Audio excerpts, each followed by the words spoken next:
We left from Aranyak Resort in Bandhavgarh at 10 o'clock and we started driving towards Jabalpur.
We arrived in Jabalpur at around 1:30 p.m. and we checked into this hotel called Satya Ashoka. It's not great hotel, but this was the best that we could find in Jabalpur, so we checked in there.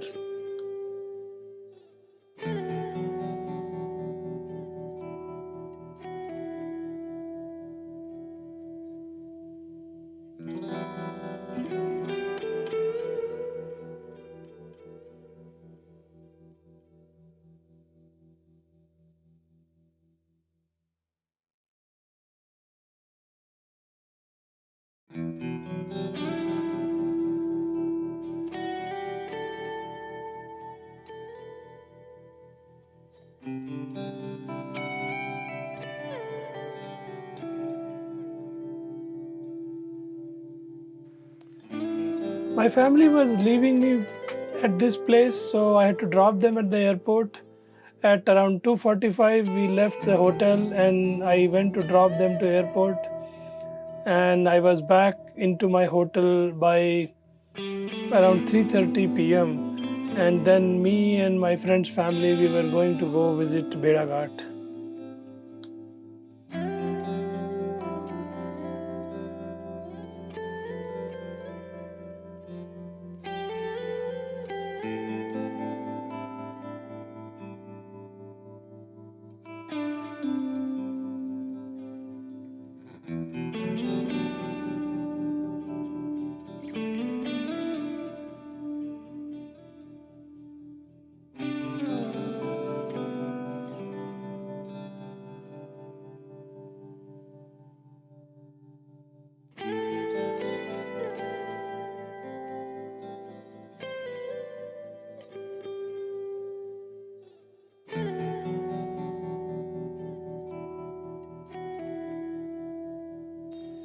We left for Bhedaghat at around 4:10 p.m.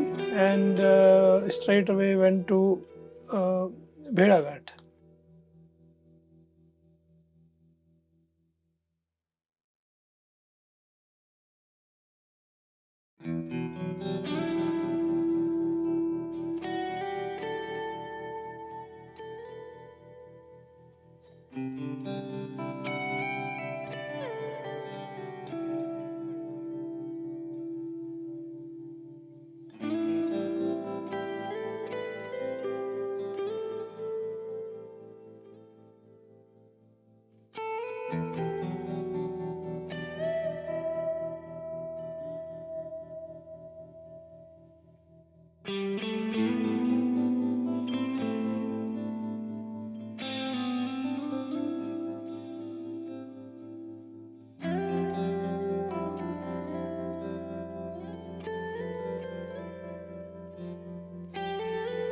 In Bhedaghat, we enjoyed a safari into the river, right up to the waterfall.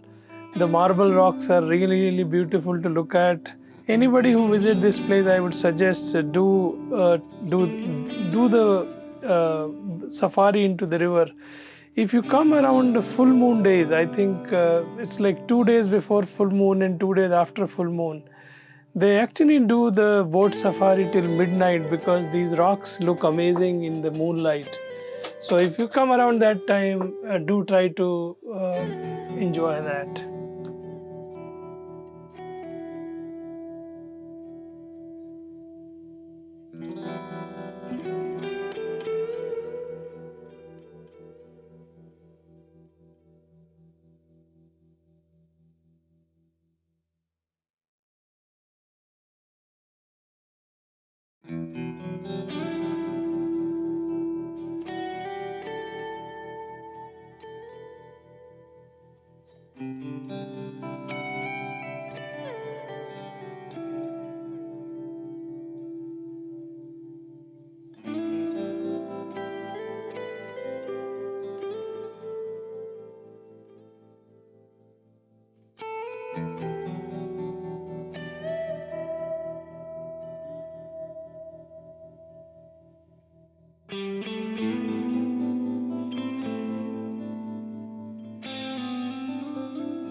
Next day morning, we checked out from the hotel and we were off to Bhopal.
But before we could drive, we had to refuel our car, so we stopped at a petrol bunk in Jabalpur town to fill up the tanks.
Around 1:50, we stopped in Sagar at this hotel called Hotel Deepali. It is very close to the national highway, and if I am driving down this road, I generally stop here. It's one of those, you could call it, between 2 to 3 star hotel. It is the best in Sagar town, and the facilities are good. So we stopped there for our lunch. We spent around an hour there, and then we left for Bhopal from here.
Before proceeding to Bhopal town, we decided to visit Sanchi because it is on the way. So we reached there around 5:30 p.m.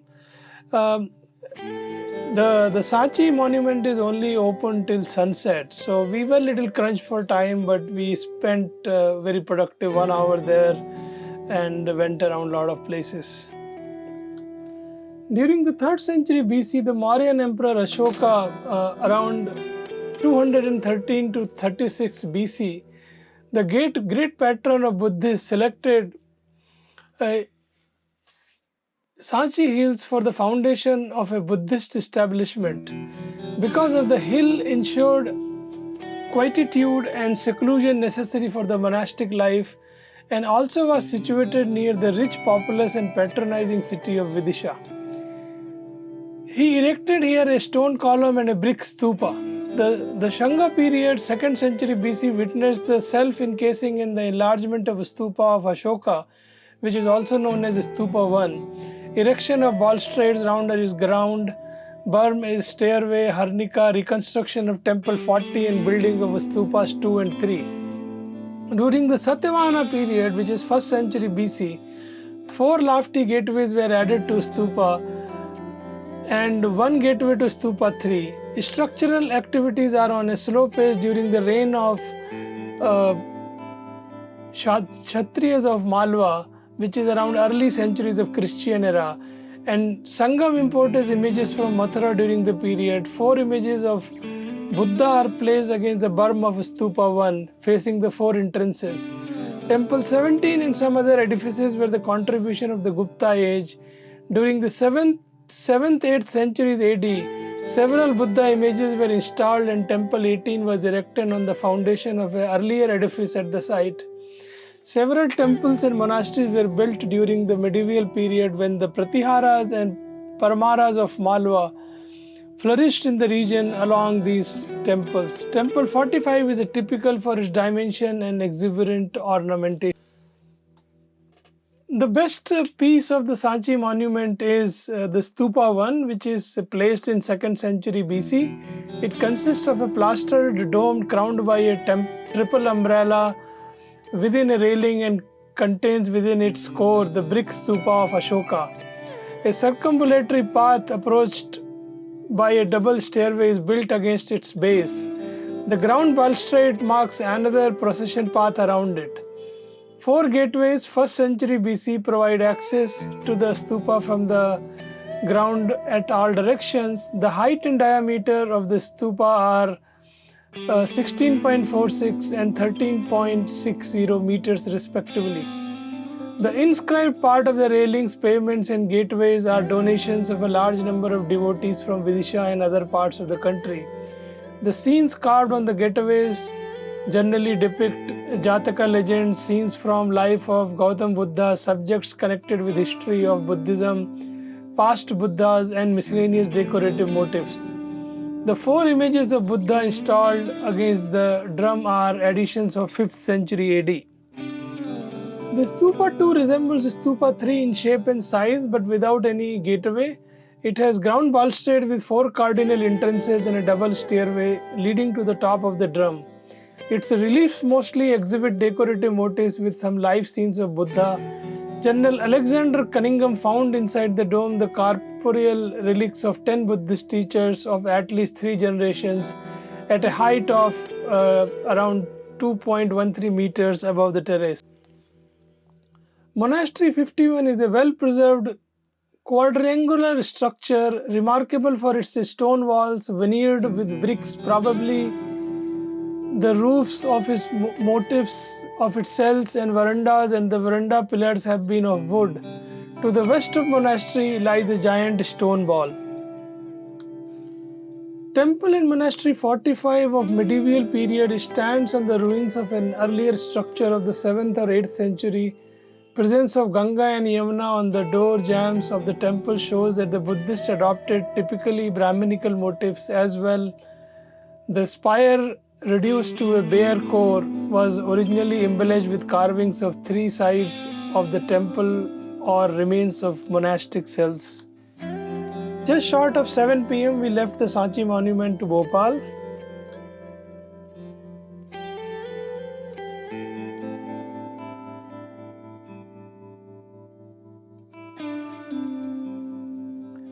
While driving to Bhopal, between Sanchi and Bhopal, somewhere around midway, the Tropic of Cancer passes through. If you keep an eye out for that spot, you can actually see a signage saying that this is where the Tropic of Cancer passes through. It's a good photo opportunity place. If you want to take a selfie, you can do it there.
We arrived in Bhopal town at around 8:30 p.m. Uh, the road from Sanchi to Bhopal after sunset becomes kind of dangerous to drive because there is heavy truck traffic on this road, and the road is not very wide, and that's why it took so much time. This same journey in morning or in daytime, you could cover it in probably 40 to 45 minutes.